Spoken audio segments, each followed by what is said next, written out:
that people used to do back in the day. But basically, use the app MyNet Diary. It's also called Calorie Counter Pro. It's a paid app. It's like $5, but you should buy it. It's only $5. Not a big deal. Measure in grams or milliliters only. So when you weigh your food using macronutrient counting, you weigh the food in grams. You don't measure slices of pizza. You don't measure a cup of oats. It's either in grams or milliliters. That's the only acceptable measurement when you're doing this. You can't be using different measurement systems and calling it the same stuff. With your app, you're going to have to use barcodes to scan the items. So in the app itself, there is a library of foods that's pre-existing there that other people have put in there. And these are just average Joe people putting in whatever the hell they want. There's a lot of false information out there. So when you're starting off with flexible dieting, you actually have to create your own library of foods by scanning the barcode on your food item and entering it in the system. But it's fully customized to you over time. So after a week or two, you have about 80–90% of all the foods you eat on a regular basis in your app. So it becomes easier with time. But you gotta customize it and create your own library yourself. That's why I prefer that app and not any other app. Finally, build it and customize your library over time. That's what I just said. That's pillar number 2. Pillar number 3, take weekly photos and videos. So, you have to take photos of your body. There are 6 poses. I mentioned these in the introductory email you get in your members account, but the 6 poses are like so. The whole body would be visible, not like what you're seeing now, and you'd be wearing underwear or swimwear with your legs exposed. Guys and girls don't wear socks, it looks kind of silly when you're standing there naked with your socks on. Pose number 1, pose number 2, pose number 3, pose number 4. These are all relaxed poses, okay? You're walking around relaxed, there's no reason to flex in these poses. Pose number 5, front double bicep, arms flexed, abs tight. Pose number 6. If you're a bodybuilder or a physique competitor and you know other poses, send them my way. Just make sure you're consistent with those poses. And it's an opportunity for you to practice your posing if you are a competitor. But other than that, those are the 6 poses. You have to take a picture of that every single week, send it to my email. And in good lighting, don't have a bunch of shadows, don't let there be sunlight or glare in the background. Make sure your whole body is visible, make them good photos. They're not there to make you feel good about yourself, they're actually there to expose details in your body and expose the flaws, if anything, because I need to see that. I don't need to see you flexing and looking your best and then putting a filter from Instagram on your photo and sending it to me. I don't need any of that. That's illusion. I want to see what's really happening. We'll do that filter stuff later after you get your results. So, 6 poses, good lighting, head and feet visible, in underwear or swimwear with your thighs visible. Next, you need to take photos of your food every week and send that to me in your progress report. So, photos of your food means every single meal, bird's eye view like I said, with your hand open next to the plate. Click, okay? You can post it on Instagram later. 1 meal is 1 photo, so if I'm saying you're eating 6 meals a day, I should have 6 photos for that day. If you're doing that 7 days a week, like I said, 42 photos for the whole week. Don't be missing any photos, and then label and categorize the photos. So in your phone, make a little album, make a little folder to put all these photos. Don't just delete them after, and don't text them to me. Just make a little folder at the end of the week, send them to me all in one big fat email. And finally, in your meal, make sure the food is separated. So, you know, your chicken's here, your broccoli's there, your rice is there. Don't mix it all together because I can't tell how much food is in there per food item. So I need to be able to see that. Don't start being fancy with food salads. Finally, you need to take videos of your lifts. This means all the barbell movements. Squat, deadlift, any pushing movement, any pulling movement. So presses and rows basically. I want to see videos of those. At the end of the day, if you master the barbell, you've mastered movement. You know, even dumbbell stuff is great, but at the end of the day, it's the same thing for a barbell. The barbell allows you to load it heavier, so if you're using barbell work and you take a video of that, I'm going to be able to really catch the flaws with a barbell more than anything. I also want you to take videos of dips and chin-ups and or pull-ups.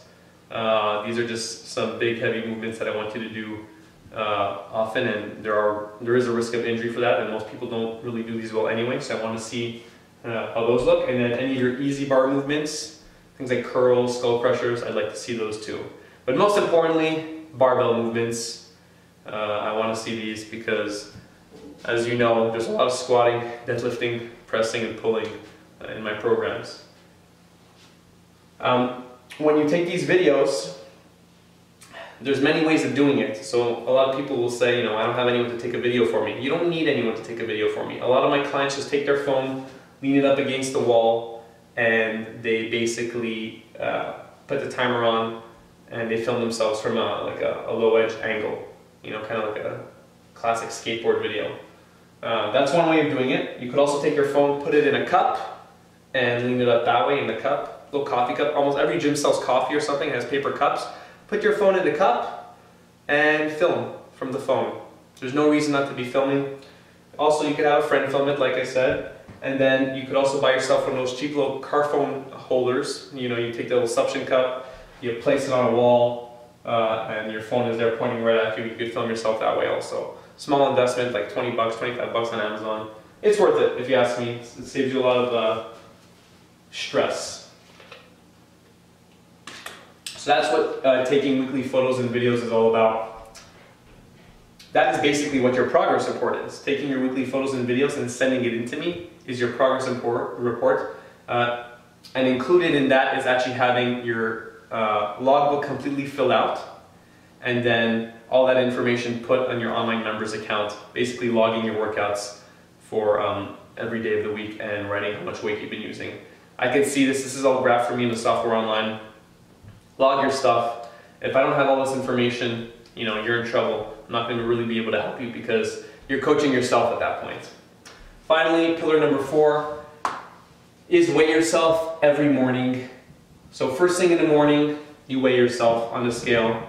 You're naked or in your underwear after you go to the bathroom, and you don't drink or shower before you do it, especially girls with wet hair. It's going to add 5 pounds to your body. And a lot of people will say to me that you think your scale is broken.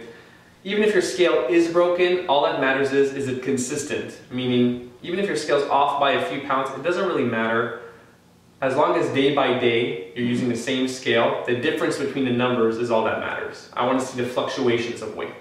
So if your scale is really 5 pounds more, measuring plus 5 pounds every single day than a better scale, it doesn't really matter to me. All that matters is, are you going up, are you going down, or are you flatlining? It doesn't really matter. So your scale is not broken, unless of course it really is broken, in which case get a new scale, not a big deal. Those are the 4 pillars of body transformation.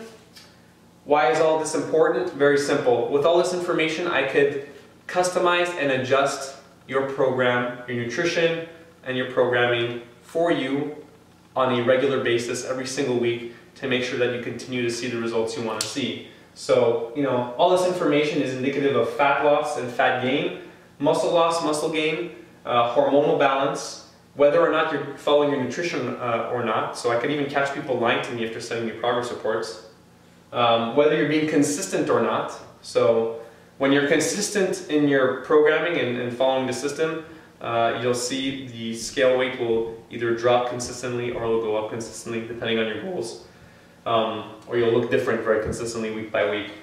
So it's a measure of consistency. I'm also able to tell what's going on with your sleeping patterns.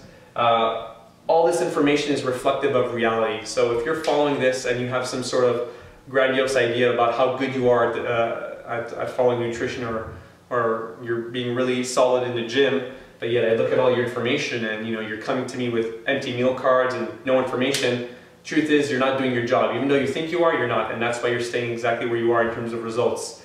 So you need to feed me this information, you need to be consistent.